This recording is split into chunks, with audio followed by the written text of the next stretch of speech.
இந்த ஒரு காரணத்தினாலேயே மக்கள் நிறைய பேர் இப்போ மியூச்சுவல் ஃபண்ட் நோக்கி வந்துட்டு இருக்காங்க. இந்த காரணத்தை உணர்ந்து நிறைய பேர் மியூச்சுவல் ஃபண்ட் கம்பெனி ஆரம்பிக்கிறதுக்கும் முன் வராங்க. இந்த பணத்தை சேமித்து வைக்கிறது அப்படின்ற ஒரு கான்செப்ட்லேருந்து நம்ம எவால்வ் ஆகி அடுத்த நிலை, அதாவது பணத்தை முதலீடு செய்யணும் அப்படின்னு இந்த ஃபினான்ஷியல் அவேர்னஸ் அப்படின்றது அடுத்த லெவலுக்கு மாறி இருக்குங்க. இந்த ஏஎம்சி கம்பெனியாக இருக்கட்டும், மியூச்சுவல் ஃபண்ட் கம்பெனியாக இருக்கட்டும், இது எல்லாத்தையும் வந்து மேனேஜ் பண்ணக்கூடிய அத்தாரிட்டி எது அப்படின்னு பார்த்தீங்கன்னா செபி தான். செக்யூரிட்டிஸ் மேனேஜ்மெண்ட் அப்படின்ற ஒரு நிறுவனம். இவங்க கண்டக்ட் பண்ணக்கூடிய VA அப்படின்னு ஒரு எக்ஸாம் இருக்குங்க. இந்த எக்ஸாம் பாஸ் பண்ணிங்கன்னா தான் உங்களால் மியூச்சுவல் ஃபண்டை வந்து டிஸ்ட்ரிபியூட் பண்ணுறதுக்கான உங்களோட கம்பெனி ஒரு ஆத்தரைஸ்டு கம்பெனியாக இருக்கும்.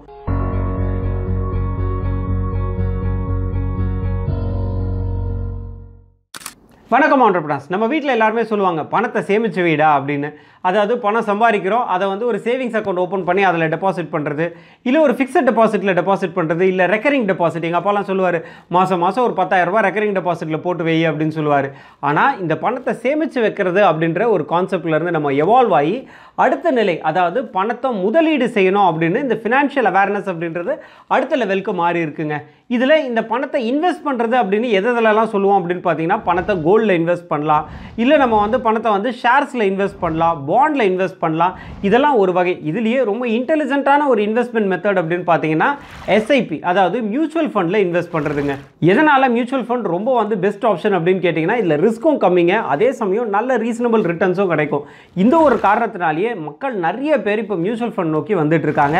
இந்த காரணத்தை உணர்ந்து நிறைய பேர் மியூச்சுவல் ஃபண்ட் கம்பெனி ஆரம்பிக்கிறதுக்கும் முன் வராங்க. ஸோ இன்றைக்கி நம்ம பார்க்க போகிற விஷயம் என்ன அப்படின்னா, எப்படி மியூச்சுவல் ஃபண்ட் கம்பெனி ஆரம்பிக்கிறது. அதுலேயும் குறிப்பாக இந்த மியூச்சுவல் ஃபண்ட் கம்பெனிஸில் 2 வகை இருக்குது. அதில் எது நம்மளுக்கு ரொம்ப சூட்டபுளாக இருக்கும். ஸோ இந்த தகவல்கள் அத்தனையுமே நம்ம பார்க்க போகிறோம். அது மட்டும் இல்லாமல் நீங்கள் சொந்தமாக பிஸ்னஸ் ஆரம்பிக்க போகிறீங்க அப்படின்னா உங்கள் பிஸ்னஸ்க்கு தேவையான ரிஜிஸ்ட்ரேஷன்ஸ் என்ன, லைசன்சஸ் என்ன, அதுக்கு என்னென்னலாம் டாக்குமெண்ட் சப்மிட் பண்ணணும், எங்கே போய் ரிஜிஸ்டர் பண்ணுறது, இது அத்தனையுமே ஒரு PDF டாக்குமெண்ட்டாக கிரியேட் பண்ணியிருக்கோம். உங்களுக்கு அந்த PDF டாக்குமெண்ட் தேவைப்படுது அப்படின்னா டிஸ்கிரிப்ஷனில் இருக்கக்கூடிய லிங்கை கிளிக் பண்ணி PDF டாக்குமெண்ட்டை டவுன்லோட் பண்ணிக்கலாம். நான் அறிவழகன், பிஸ்னஸ் லாயர். என்னோட கம்பெனி பேர் லா இன்டெலிஜென்ஷியா பிரைவேட் லிமிடெட். இந்த மியூச்சுவல் ஃபண்ட் கம்பெனி அப்படின்னு சொல்லும் போது இதில் 2 வகை இருக்குங்க. ஒன்று வந்து AMC, அதாவது அசட் மேனேஜ்மெண்ட் கம்பெனி. ரெண்டாவது வந்து பார்த்தீங்கன்னா MFDC அப்படின்னு சொல்லுவோம், அதாவது மியூச்சுவல் ஃபண்ட் டிஸ்ட்ரிபியூஷன் கம்பெனி அப்படின்னு. இந்த 2 ஆப்ஷனில் வந்து பார்த்தீங்கன்னா இந்த MFDC சொன்ன இல்லைங்களா, அதாவது மியூச்சுவல் ஃபண்ட் டிஸ்ட்ரிபியூஷன் கம்பெனி அப்படின்றது நிறைய பேரால் ரொம்ப சுலபமாக ஆரம்பிக்கக்கூடிய ஒரு நிறுவனம். அதனால் முதல்ல MFDC பற்றி பார்த்துடலாம். மியூச்சுவல் ஃபண்ட் டிஸ்ட்ரிபியூஷன் கம்பெனி அப்படின்றது என்னென்னா, ஒரு மியூச்சுவல் ஃபண்ட் ஏஜென்சிங்க. அதாவது AMCs இருக்காங்க இல்லையா, அசட் மேனேஜ்மெண்ட் கம்பெனி, அவங்க இஷ்யூ பண்ணக்கூடிய மியூச்சுவல் ஃபண்ட்ஸை நம்ம பொதுமக்களுக்கு விற்கிறது. இதுதான் வந்து மியூச்சுவல் ஃபண்ட் டிஸ்ட்ரிபியூஷன் கம்பெனியோடைய வேலை. சுருக்கமாக சொல்லணும் அப்படின்னா ஒரு LIC ஏஜென்ட் மாதிரிங்க. LIC ஏஜென்ட் LIC கம்பெனியோடைய பாலிசி எப்படி எடுத்துகிட்டு போய் பொதுமக்களுக்கு டிஸ்ட்ரிபியூட் பண்ணுவாரோ, அதே மாதிரி AMCs இஷ்யூ பண்ணக்கூடிய மியூச்சுவல் ஃபண்ட் ஸ்கீம்ஸில் எது நல்ல ஸ்கீம் அப்படின்றத ஐடென்டிஃபை பண்ணி அதை பொதுமக்களுக்கு விற்கக்கூடிய ஒரு கம்பெனி தான் இந்த மியூச்சுவல் ஃபண்ட் டிஸ்ட்ரிபியூஷன் கம்பெனி. சரி, இந்த AMCs அதாவது அசட் மேனேஜ்மெண்ட் கம்பெனி தான் இருக்கே, இதுக்கு எதுக்காக நம்ம வந்து தனியாக மியூச்சுவல் ஃபண்ட் டிஸ்ட்ரிபியூஷன் கம்பெனி வேணும் அப்படின்னு கேட்டிங்கன்னா, இதுக்கு முக்கியமான காரணம் நிறைய அசட் மேனேஜ்மெண்ட் கம்பெனிஸ் இருக்குங்க. அதில் மியூச்சுவல் ஃபண்ட் ஒரு சில மியூச்சுவல் ஃபண்ட் ரொம்ப நல்லா பர்ஃபார்ம் பண்ணும், ஒரு சில மியூச்சுவல் ஃபண்ட் சரியாக பர்ஃபார்ம் பண்ணாமல் இருக்கும். ஸோ எது நல்ல மியூச்சுவல் ஃபண்ட் ஸ்கீம் அப்படின்றத இந்த மியூச்சுவல் ஃபண்ட் டிஸ்ட்ரிபியூஷன் கம்பெனிஸ், அதாவது உங்களோட கம்பெனி தான் ஐடென்டிஃபை பண்ணி அதை பொதுமக்களுக்கு கொடுக்கணும். இது உங்களுக்கு சூட்டபுளாக இருக்கும், இதில் ரிஸ்க் இருக்குது, அதே சமயம் இதில் நல்ல ரிட்டர்ன்ஸ் கிடைக்கும், இதில் கம்மியான ரிஸ்க், அதே மாதிரி கம்மியான ரிட்டர்ன் ஆஃப் இன்வெஸ்ட்மெண்ட், எது உங்களுக்கு சூட்டபுளாக இருக்கும்ன்றதை அவங்களுக்கு சஜஸ்ட் பண்ணுறது தான் இந்த மியூச்சுவல் ஃபண்ட் டிஸ்ட்ரிபியூஷன் கம்பெனியோட வேலை. இந்த மியூச்சுவல் ஃபண்ட் டிஸ்ட்ரிபியூஷன் கம்பெனிஸ் எல்லாத்தையும் கட்டுப்படுத்தக்கூடிய அமைப்பு எது அப்படின்னு பார்க்கறதுக்கு முன்னாடி இன்னொரு தகவல் சொல்லிடணும் இல்லையா. என்னன்னா, நம்ம இப்போ நம்மளோட கண்டென்ட் அத்தனையுமே ஸ்பாட்டிஃபைலையும் லிஸ்ட் ஆகிட்டு இருக்குங்க. இதுக்கப்புறமா நீங்கள் ஆன் த கோல ஸ்பாட்டிஃபைல நம்ம கண்டென்ட் அத்தனையுமே கேட்டு உங்களோட பிஸ்னஸை அடுத்தடுத்த நிலைக்கு வளர்க்க முடியும். சரிங்க, இந்த மியூச்சுவல் ஃபண்ட் டிஸ்ட்ரிபியூஷன் கம்பெனிஸ் எல்லாத்தையும் கட்டுப்படுத்தக்கூடிய அமைப்பு எது அப்படின்னு பார்த்தீங்கன்னா, ஒன்று செபி, அதாவது செக்யூரிட்டி எக்ஸ்சேஞ்ச் போர்ட் ஆஃப் இந்தியாங்க. இன்னொன்று பார்த்தீங்கன்னா AMFI, அதாவது association of mutual fund India அப்படின்னு இருக்குங்க. இந்த 2 அமைப்பு தான் இந்த மியூச்சுவல் ஃபண்ட் டிஸ்ட்ரிபியூட் பண்ணுறாங்க இல்லைங்களா, அந்த கம்பெனிஸை கட்டுப்படுத்தக்கூடிய அமைப்புகள். இதிலெல்லாம் தான் நம்ம வந்து ரிஜிஸ்ட்ரேஷன்ஸ் அண்ட் லைசன்சஸ் வாங்க வேண்டியிருக்கும். சரிங்க, டாபிக் வந்துடலாமா. எப்படி இந்த மியூச்சுவல் ஃபண்ட் டிஸ்ட்ரிபியூஷன் கம்பெனியை உருவாக்குறது. இப்போ நீங்கள் சொந்தமாக ஒரு மியூச்சுவல் ஃபண்ட் டிஸ்ட்ரிபியூஷன் கம்பெனி ஆரம்பிக்கணும்னா அதுக்கு என்னென்னலாம் ரிஜிஸ்ட்ரேஷன்ஸ் லைசன்சஸ் வாங்கணும் ஒன்றா பார்த்துடலாம். முதல் ஸ்டெப்பு கம்பெனி ரிஜிஸ்ட்ரேஷனுங்க. அதாவது நீங்கள் உங்களுடைய மியூச்சுவல் ஃபண்ட் டிஸ்ட்ரிபியூஷன் கம்பெனியை ஒரு நிறுவனமாக நீங்கள் வந்து பதிவு பண்ணணும். அதுக்கு 2 ஆப்ஷன்ஸ் இருக்குது. ஒன்று பிரைவேட் லிமிடெட் கம்பெனி, எதனால் பிரைவேட் லிமிடெட் கம்பெனி சூஸ் பண்ணோம் அப்படின்னா, இந்த மியூச்சுவல் ஃபண்ட் டிஸ்ட்ரிபியூஷன் கம்பெனியில் ஒரு சில பேசிக் ரிஸ்க் இருக்குது. அதனால் உங்களோட பர்சனல் அசட்ஸ்க்கு எதுவும் ஆபத்து வராமல் இருக்கணும் அப்படின்னா பெஸ்ட் ஆப்ஷனாக நீங்கள் உங்களோட பிஸ்னஸை ஒரு பிரைவேட் லிமிடெட் கம்பெனியாக ரெஜிஸ்டர் பண்ணிடுறது. ரெண்டாவது ஆப்ஷன், இப்போ தான் ட்ரையல் அண்ட் எரரில் நான் பிஸ்னஸ் ஆரம்பிக்கிறேன், சும்மா டெஸ்ட் அண்ட் ட்ரையலில் நான் பண்ணும்பொழுது நம்ம வந்து ஒரு ப்ரொப்ரைட்டர்ஷிப் ஃபார்மாக நம்ம வந்து ரெஜிஸ்டர் பண்ணிக்கலாம். அதுக்கு வெறும் உத்தியம் இல்லைனா எம்எஸ்எம்இ சர்டிஃபிகேட் அப்படின்றதே போதுமானதாக இருக்கும். ஸோ முதல் ஸ்டெப்பு கம்பெனி ரெஜிஸ்ட்ரேஷன். சரி, கம்பெனி ரெஜிஸ்டர் பண்ணியாச்சு. அடுத்து வந்து ரெண்டாவது ஸ்டெப் என்ன அப்படின்னு பார்த்தீங்கன்னா, NISM அப்படின்ற எக்ஸாம் வந்து கிளியர் பண்ணுங்க. இந்த NISM அப்படின்றது என்ன அப்படின்னு பார்த்தீங்கன்னா, national institute of securities management அப்படின்ற ஒரு நிறுவனம்.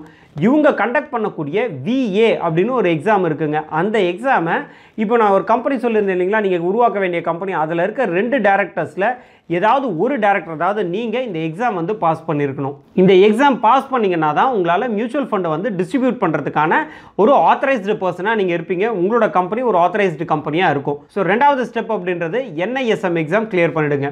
சரிங்க, எக்ஸாம் கிளியர் பண்ணிட்டீங்க, வாழ்த்துக்கள். அடுத்த ஸ்டெப் என்ன அப்படின்னு பார்த்தீங்கன்னா, AMFI அப்படின்ற அசோசியேஷனில் நீங்கள் வந்து மெம்பர் ஆகணுங்க.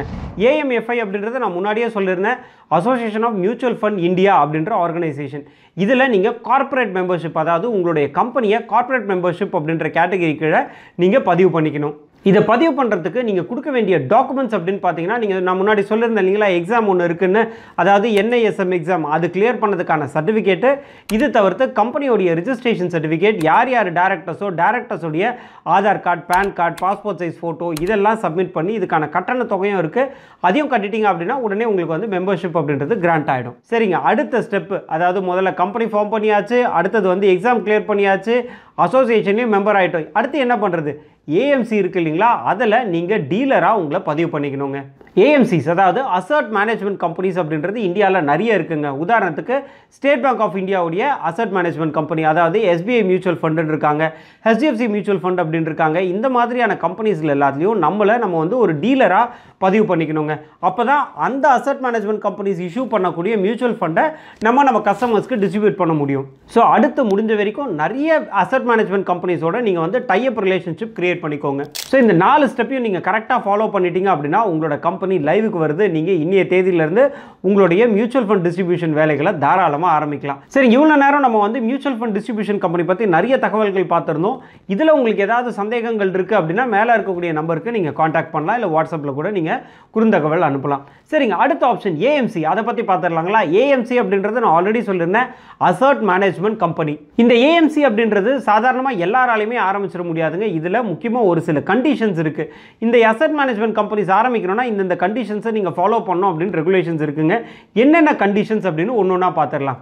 முதல் கண்டிஷன் அப்படின்றது உங்கள் கம்பெனியோடைய நெட்வொர்த், அதாவது அசட் வேல்யூ அப்படின்றது கிட்டத்தட்ட 50 கோடி ரூபாய் கட்டாயம் இருக்கணும். இது முதல் கண்டிஷன். ரெண்டாவது, இதில் யார் வந்து ஃபவுண்டரோ, அதாவது நீங்கள் வந்து இதில் ஃபவுண்டராக இருக்கீங்க அப்படின்னா உங்களுடைய கான்ட்ரிபியூஷன் மட்டுமே கிட்டத்தட்ட 40% அப்படின்றது அந்த அசட்டில், அதாவது 50 கோடி ரூபா சொல்லியிருந்தேன் இல்லைங்களா, அந்த 50 கோடி ரூபாயில் 40% உங்களோட கான்ட்ரிபியூஷனாக இருக்கணும். அண்ட் மூணாவது கண்டிஷன் அப்படின்றது உங்கள் கம்பெனியோடைய ஏஜ். உங்கள் கம்பெனியோட ஏஜ் அப்படின்றது 5 வருஷம் மினிமம் இருந்திருக்கணுங்க. அதாவது ஃபினான்ஷியல் சர்வீசஸில் உங்கள் கம்பெனி ரிஜிஸ்டர் பண்ணி 5 வருஷம் சர்வ் பண்ணியிருக்கணும்.